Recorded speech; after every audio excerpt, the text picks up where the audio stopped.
नमस्कार। प्रसंगस में आप सभी का स्वागत है।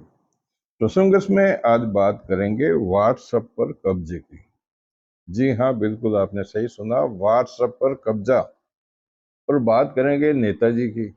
नेताजी कुछ भी कह सकते हैं, करें या नहीं करें, लेकिन कहने में तो पैसा नहीं लगता, कहने में तो कुछ नौकरी मिलती नहीं। शुरुआत करते हैं व्हाट्सएप पर कब्जे की।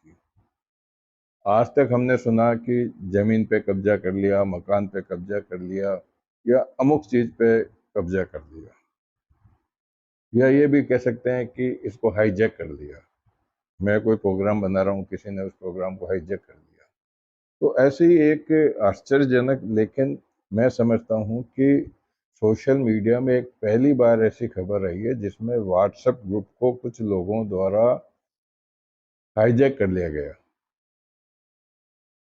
कब्जा कर लिया गया। एक ही बात है, पर्यायवाची शब्द है। बात बताते हैं निम्बाड़े की, बताई जाती है। निम्बाड़ा चित्तौड़गढ़ जिले में निम्बाड़ा है, जहाँ एक पत्रकार हैं रामदास।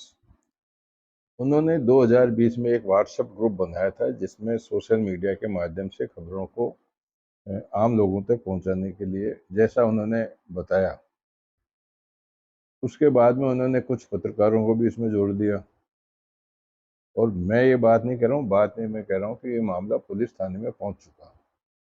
जैसा पुलिस थाने में रामदास ने शिकायत करके बताया कि उन्होंने जब कुछ पत्रकारों को उसमें जोड़ दिया, तो ताज्जुब की बात तो यह है कि जो इनको एडमिन भी बना दिया, जिनको नया जोड़ा उनको। लेकिन इन्होंने एडमिन बनने के बाद में रामदास को ही ग्रुप से रिमूव कर दिया और ग्रुप चलने लग गया उनका। तो यह है ना आश्चर्यजनक बात। ऐसा भी होता है, हो सकता है। आजकल कुछ भी हो सकता है, इस पर कोई आश्चर्य करने की बात नहीं है। लेकिन अब ये मामला निम्बाड़े के सिटी कोतवाली के अंदर मामला दर्ज हो गया है। इसमें जांच होगी।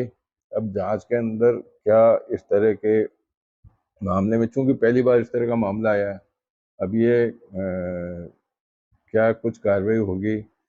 मैं समझता हूँ इसमें धोखाधड़ी के मामले में जांच हो सकती है या नहीं भी हो सकती है। पुलिस की तरह से इसको देखने की बात है। लेकिन ये मुद्दा इसलिए बनता है कि व्हाट्सएप पर भी कब्जा हो सकता है, हाईजैक हो सकता है। तो अगर आप भी कोई किसी को एडमिन बना रहे हैं अपने ग्रुप में, तो थोड़ा सा सावधान होकर के बनाइए, कहीं ऐसा ना हो कि आप भी इसके शिकार हो जाएं।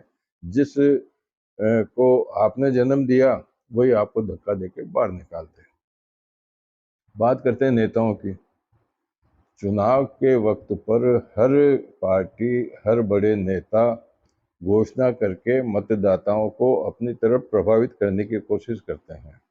हालांकि इनमें से जो कुछ भी घोषणाएं की जाती है, वो काफ़ी कुछ लागू भी कर दी जाती है। लेकिन नौकरी का एक सबसे बड़ा मुद्दा है कि चाहे भाजपा की पार्टी हो, कांग्रेस की पार्टी हो, हम साल भर में इतने लाख नौकरी देंगे, 5 साल में इतने लाख, और विजन बन जाता है 2047 तक का। तो इसमें भी तेजस्वी इन दिनों काफ़ी फॉर्म में है। राहुल गांधी के साथ में भी उन्होंने वोट चोर गद्दी छोड़ के अंदर काफ़ी सपोर्ट किया था उनको।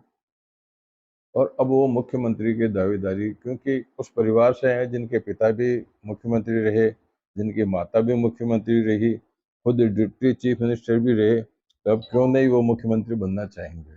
तो उन्होंने आज एक प्रेस कॉन्फ्रेंस की, तेजस्वी यादव ने। और प्रेस कॉन्फ्रेंस में एक जो उन्होंने घोषणा की, आप सुनिए, ध्यान से सुनिएगा। उन्होंने कहा कि बिहार के अंदर जिस परिवार में किसी भी एक सदस्य को सरकारी नौकरी नहीं है, उस परिवार के एक सदस्य को अवश्य, अनिवार्य रूप से नौकरी दिया जाने के लिए, अगर उनकी सरकार बन जाती है, तो वो एक अध्यादेश ला करके और ऐसे परिवार वालों को सरकारी नौकरी देंगे। अब कह तो इन्होंने दिया, लेकिन होता क्या है। शर्त उन्होंने लगाई है कि अगर उनकी सरकार बनी तो। अब आपको अगर नौकरी पानी है, नौकरी के ख्वाब देखने हैं, नौकरी मिले चाहे नहीं मिले, अगर सिर्फ ख्वाब भी देखने हैं, तो तेजस्वी यादव को और उसके समर्थक पार्टी को आपको वोट देना पड़ेगा। इसका मतलब ये हो गया। अब ऐसी स्थिति में एक तरह से प्रलोभन देने की परिभाषा में आता है। तो क्यों नहीं इसमें चुनाव आयोग कोई कदम उठाता? चुनाव आयोग को भी तो कदम उठाना चाहिए ना कि भाई आप अभी किस हैसियत से आप इस तरह की बात कर रहे हो। अरविंद केजरीवाल जब मुख्यमंत्री हुआ करते थे या मुख्यमंत्री होने से पहले उन्होंने कई घोषणाएं की, कई घोषणाओं पे अमल भी किया, कई पे अमल नहीं भी हुआ। मामा मध्य प्रदेश के जो शिवराज सिंह जी मुख्यमंत्री थे, उन्होंने भी कई घोषणा की, लेकिन उन्होंने अमल जरूर किया। उन्होंने लाडली बहना को ऐसा एक जो तोहफा दिया, वो अब दूसरी सरकारें भी उसको चालू कर रही है। कुल मिलाकर के आज के प्रसंग में ये दो मुद्दे थे जो मैंने आपको आपके सामने रखे हैं।